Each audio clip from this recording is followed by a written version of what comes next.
Assalamualaikum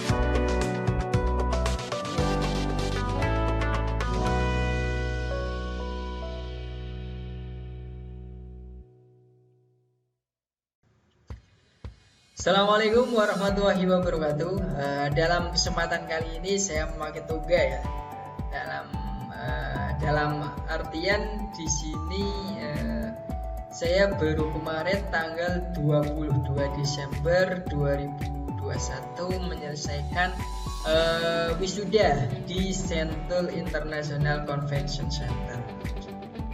Dalam kesempatan kali ini saya ingin mengucapkan terima kasih kepada Bu Anissa Firasati selaku dosen pembimbing saya, kemudian Pak Setya Supratno sebagai Kaprodi Teknik Elektro S1 pas waktu itu, kemudian buat Pak Airi Sujatmiko selaku dosen pembimbing saya.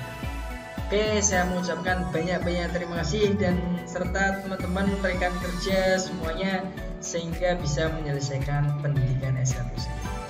Oke, kita lanjut ke materi mengenai pembahasan rokok. Nah, ini dalam konten kali ini saya ingin bahas mengenai nasib emiten rokok pasrah aja.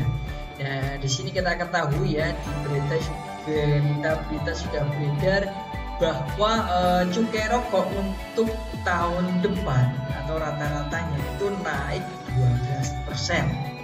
Karena rata-rata tiap tahun itu rokok naik terus. Ini tidak diimbangi dengan nasib dari karyawan atau buruh yang ada di Indonesia. Ketika rokok naik 12%, kemudian gaji buruh itu dia rata-rata itu tidak naik di seluruh Indonesia, jadi ada ketidakseimbangan ya atau ketumpang tindihan. Nah, ini akan menyebabkan masyarakat yang mengonsumsi rokok itu bakalan menurun. Oke, kita lanjut ke materi.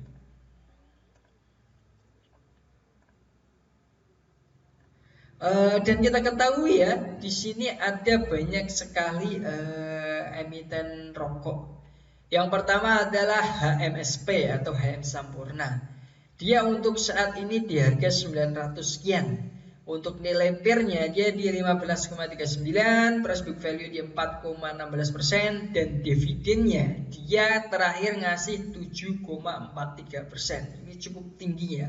Bahkan lebih tinggi dari kenaikan deposito. Deposito itu sekitar kalau nggak salah 3%. Dan ini emiten rokok itu ngasih 7,43%. Ini termasuk dalam kategori bagus. Kemudian emiten berikutnya ada Bentol Internasional atau MBA. Nah, ini ada kebijakan atau corporate action dari Bentol ini merubah dari perusahaan publik ke perusahaan privat.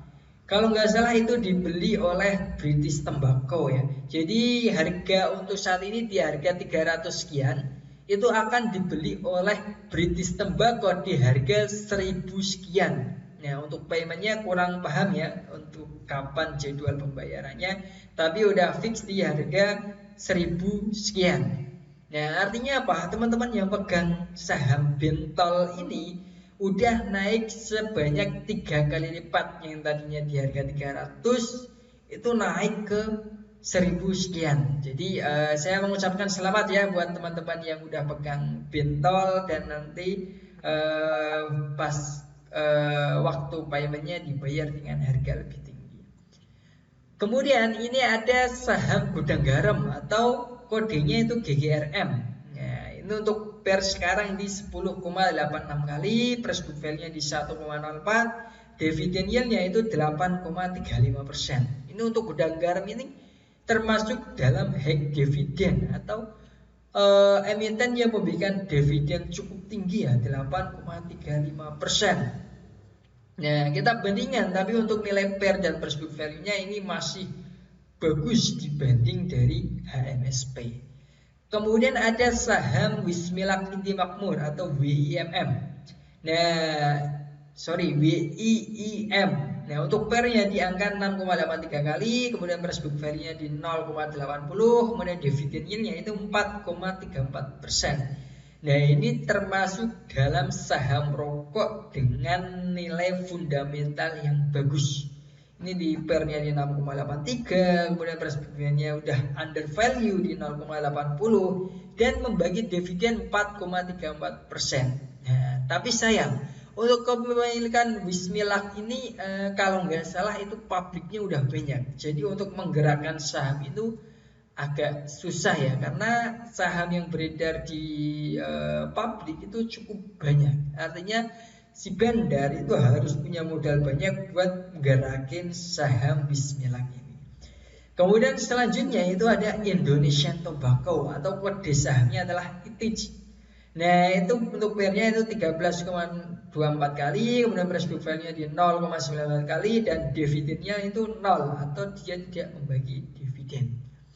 Nah, untuk saat ini yang saham recommended adalah untuk Bismillah atau Gudang Garam ya, karena fundamentalnya dia bagus dan kemudian price harga dividen yield-nya itu cukup tinggi ya, di Bismillah 4,34%, kemudian Gudang Garam di 8,35%. Oke. Nah, selanjutnya kita melihat nih, untuk pergerakan sahamnya itu saham di sektor rokok itu kalau untuk jangka panjang itu bagus atau enggak? Ketika kita lihat di chartnya, ini chart kalau nggak salah saya 5 tahun kalau nggak salah. Ini chart untuk 5 tahun atau 3 tahun ya, 5 tahun kalau nggak salah. Untuk GGRM ini untuk saat ini adalah downtrend ya, dia udah mencapai level 80.000 sekian lah, udah pernah mencapai 80.000 sekian, kemudian turun di angka sekarang 30 ribuan.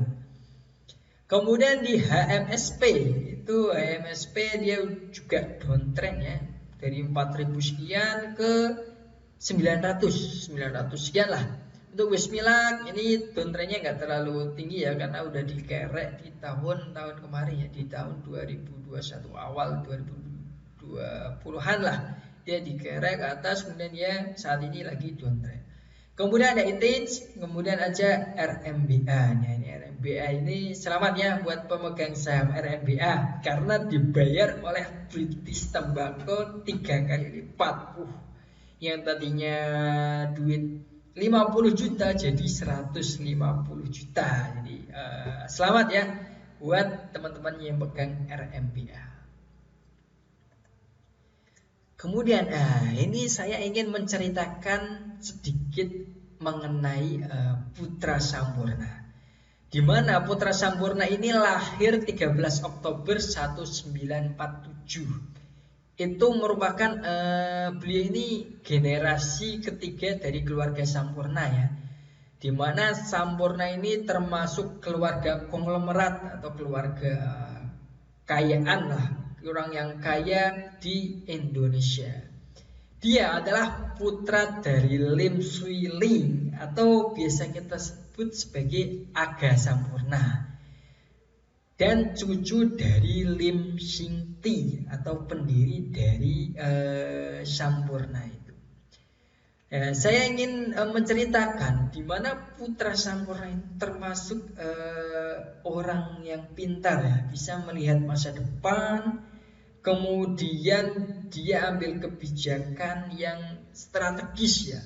Di mana kita ketahui di tahun 2005 itu harga saham HMSP di 8.850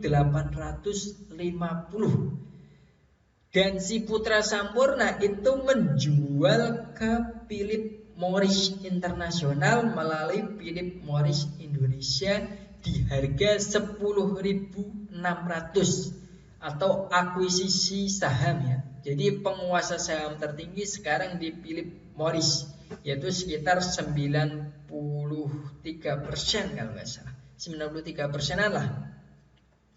Nah itu nilai transaksinya itu 18,6 triliun, dimana duitnya ini si Putra Sampurna diputerin ke bisnis lainnya, di bisnis properti, kemudian bisnis investasi dan lain sebagainya. Ini termasuk dalam pintar, karena apa? Kita lihat di tahun 2021 ini di bulan Desember harga saham MSP itu di angka 960 sekian. Itu pada tahun 2005 dijual 10.600.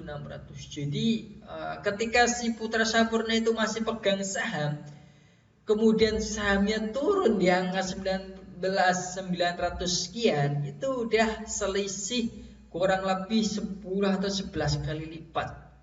Nah, jadi termasuk dalam kategori pinter ya. Dan ketika 18,6 triliun ini diberikan saham NSP, itu udah bisa hampir menguasai atau 97%-nya bisa dia bisa dapat.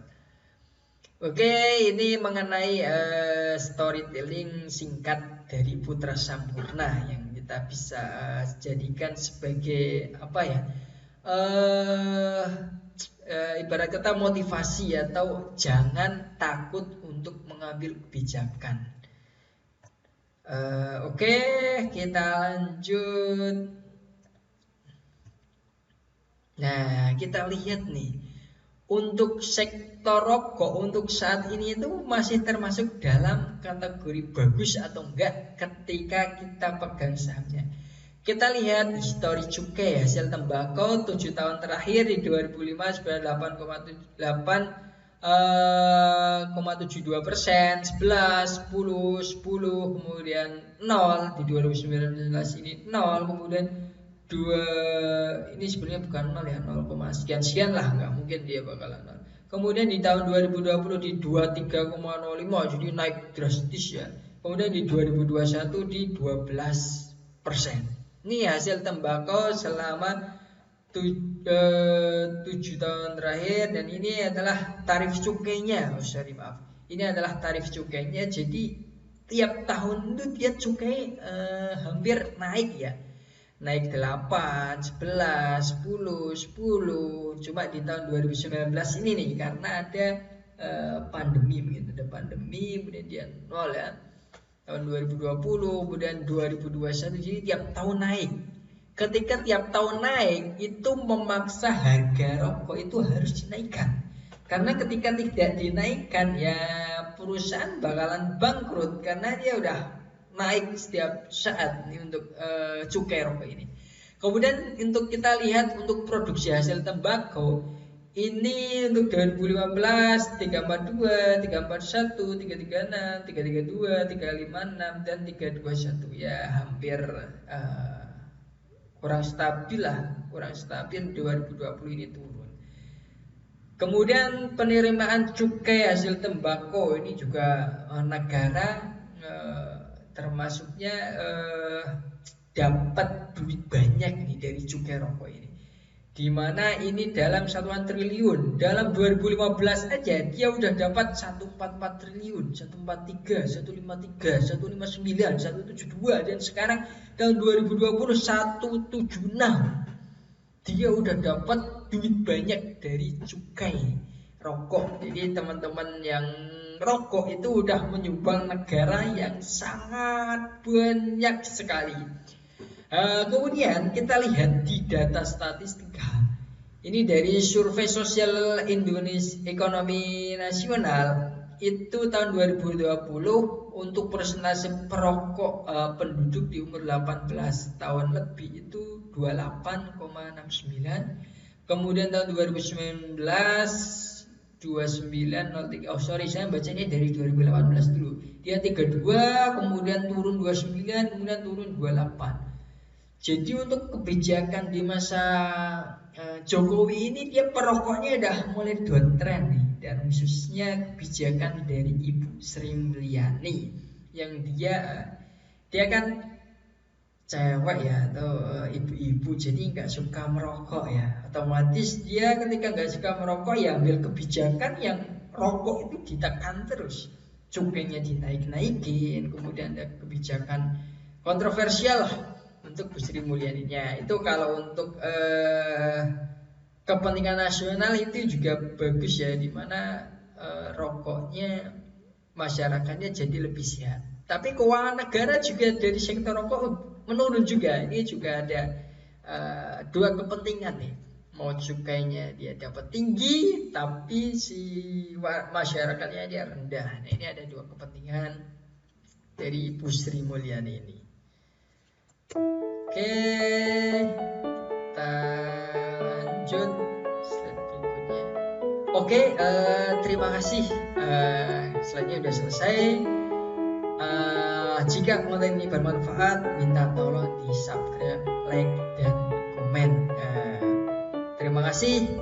Wassalamualaikum warahmatullahi wabarakatuh. See you guys.